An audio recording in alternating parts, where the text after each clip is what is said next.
Hello and welcome to a review of everything velocity. This is 9.1 review. I hope you guys are all well. I hope you're enjoying your little quarantine break. Hopefully we'll be back soon. It's going to be great to see you guys really soon.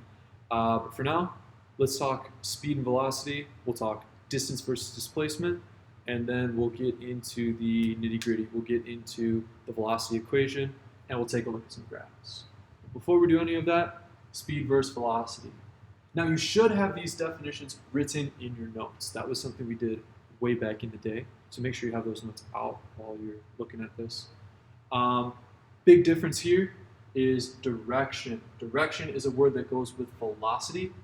So if we take a look at a couple of example problems over here, again, we did this in class. That was probably a couple weeks ago by now. We did this in class. What you'll notice here is that these two values, 30 meters per second and 50 centimeters per hour, they both have directions, like north or up, whereas these other two values don't. So remember we said velocity has a direction, speed doesn't. So you'll see that these two in the middle here are in fact considered velocities, while the other two are called speeds. Speed versus velocity. If it has a direction, that's velocity. If it doesn't, that's speed. That's the difference. Now, directions. North, south, east, west, up, down, left, right. Other directions we could throw at you. Positive or negative numbers. That's another way we could tell you that something has a velocity instead of a speed. It's going negative 50 miles per hour. Sound good? Let's move on to distance versus displacement. Distance is how long it takes you to get from A to B. So for example, if you take a 400-meter lap around a track, you've traveled a distance of 400 meters. Now displacement is initial versus final location. If you take that same 400-meter lap, you're starting at the start line, you end at the end line, which is the same line, the start and finish line, same thing. So your displacement here is 0 meters. You don't travel any distance. Or you don't travel any displacement. That doesn't change. But your distance, you did still travel 400 meters, and it probably took you some time to do that. Distance versus displacement. We say distance tends to go with speed, and displacement will tend to go with velocity. That's kind of how it shakes out. Speaking of velocity, next thing we got to do is we got to attack a couple practice problems. So grab out a pencil, and let's tackle this problem together. You ready? Let's get after it. Now I hope this problem looks a little bit familiar. I think we did something like this in class. In fact, we might have actually done this exact problem in class. So here's our equation. Velocity is distance divided by time, or I guess I should say displacement divided by time. Got to be specific. So here's the question. The question asks, what is the displacement of a car that travels at 40 meters per second for 2 minutes? So what I want you guys to do when you're solving this problem is keep in mind the equation is V equals D divided by T, and know that you could be given any two of these variables and be asked to solve for any one of these other variables that's missing. So you could have to solve for V, you could have to solve for D, or you could have to solve for T. Sound good? In this question, I want you to take a moment, think, what are we solving for? And then go ahead and try and answer this problem. Everyone clear on what they're doing? Go to work.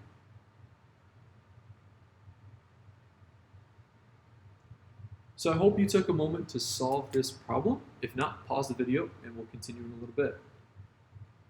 Great. So let's get started. Velocity is d divided by t. So what do I have here? I have my velocity and I have my time.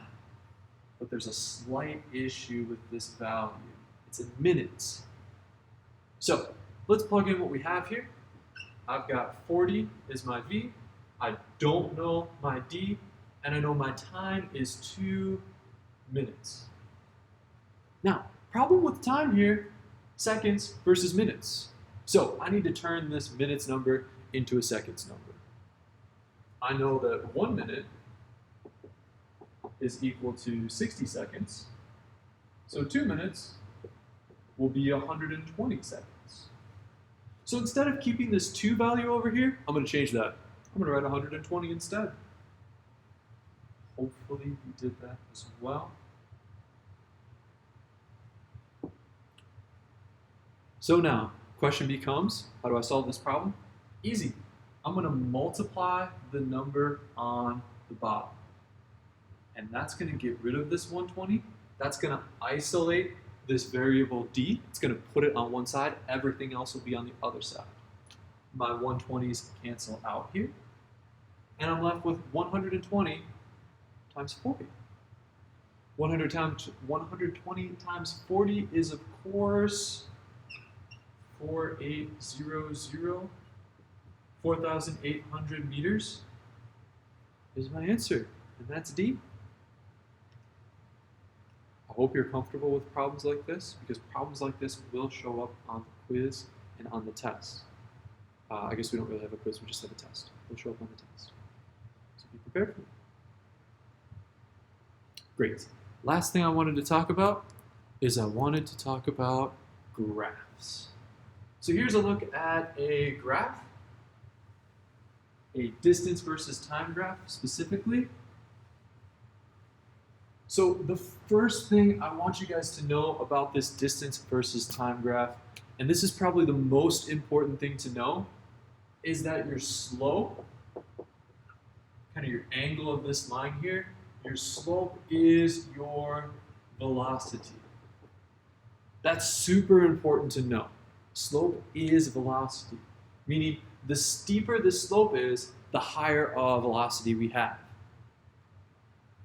Now, I know we talked about that a little bit. I know that kind of went over some people's heads, so I just wanted to review that really quickly.